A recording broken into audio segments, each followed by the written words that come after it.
अमरावतीत राजकीय टोलेबाजी पाहायला मिळाली आहे। प्रहार संघटनेचे अध्यक्ष बच्चू कडू यांना पराभूत करणारे भाजपचे आमदार प्रवीण तायडे यांच्या वाढदिवसानिमित्तानं परतवाडा इथं कार्यक्रम आयोजित करण्यात आला होता।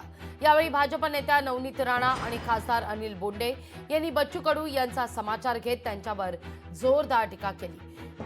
गेल्या अनेक वर्षांपासून अचलपूर मतदारसंघाला न्याय मिळाला नाहीये।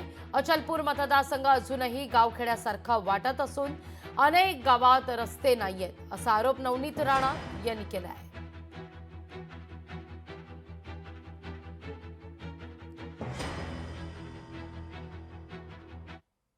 गेल्या कितीक वर्षापासून या मतदारसंघामध्ये न्याय नाही।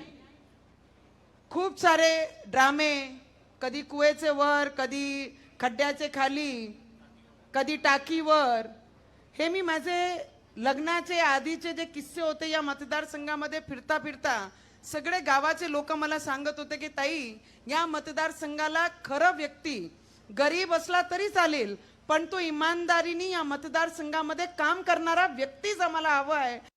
जेव्हा माणूस नौटंकी करतो त्यावेळेला विकासाकडे लक्षच देत नाही आणि पूर्ण राज्यभर फिरायचं म्हणजे घरची म्हणते देवादेवान बाहेरचीला चोळी शिवा असं या मतदारसंघाचं झालं। लोकशाही मराठी ऐका, पहा, जागरूक रहा।